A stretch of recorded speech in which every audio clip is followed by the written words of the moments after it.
दोस्तों, आधुनिक खोजों से यह ज्ञात हुआ कि लाखों वर्ष पहले इस धरती पर आदि मानव रहा करते थे। पहले आदि मानव 4 पैरों पर चलता था और जंगलों में रहते थे। वह पेड़ों की जड़ें, पत्तियां, फल फूल खाते थे और कुछ जानवरों को मारकर उनका कच्चा मांस भी खाते थे। उनके पास पहनने के लिए कोई वस्त्र नहीं होती थी। आदि मानव खाने की तलाश में दिन भर जंगलों में घूमते थे, लेकिन रात होने पर जानवरों से बचाव व ठंड और बरसात से बचने के लिए गुफाओं में छिप जाते थे।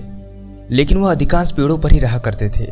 उन्होंने ऊंचाई पर लगे पेड़ों के फलों को तोड़ने के लिए वह धीरे धीरे अपने शरीर को संतुलित करते हुए 4 पैरों के बजाय 2 पैरों का उपयोग करने लगे और इस प्रकार उनके 2 हाथ स्वतंत्र हो गए, जिससे वह अपने हाथों का उपयोग किसी और कामों में करने लगे।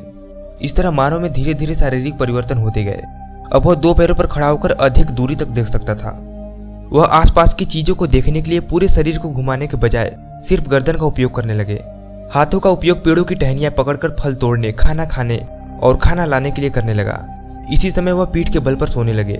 इस प्रकार शारीरिक परिवर्तनों के साथ साथ मानव के सोचने की शक्ति का भी काफी तेजी से विकास होने लगा। इसके साथ ही उन्होंने रोने हंसने की आवाज भी विकसित कर ली। लगातार आते परिवर्तनों के द्वारा अब मनुष्य अपनी मूलभूत आवश्यकताओं जैसे भोजन, आवास व सुरक्षा के बारे में भी सोचने लगा। भोजन की तलाश में घूमते रहने के साथ साथ वह भोजन इकट्ठा भी करने लगा और जंगल में जानवरों से बचाव करने के लिए लकड़ी, जानवरों की हड्डियां, सींगों और पत्थरों का उपयोग करने लगे। आदि मानव भोजन की तलाश में थक जाने पर पहाड़ों की गुफाओं में आराम करने लगते।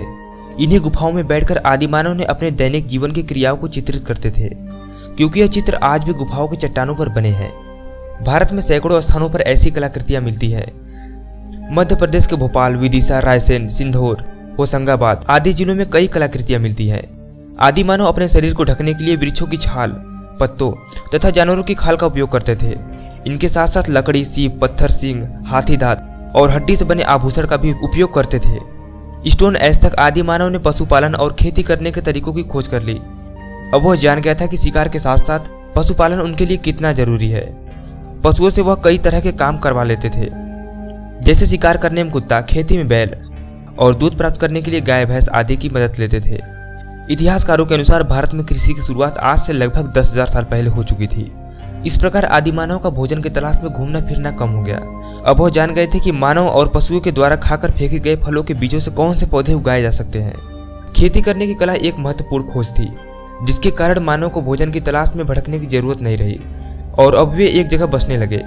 लेकिन जब उन्हें खाद्य सामग्री की कमी पड़ने लगी, तब उन्होंने जमीन की खुदाई करके जमीन में बीज बोना शुरू किया और धीरे धीरे वे मिट्टी की गुड़ाई व पौधों के लिए पोषक तत्वों का महत्व भी जान गए। वह पानी के स्रोत के निकट वाली जमीनों पर खेती करने लगे।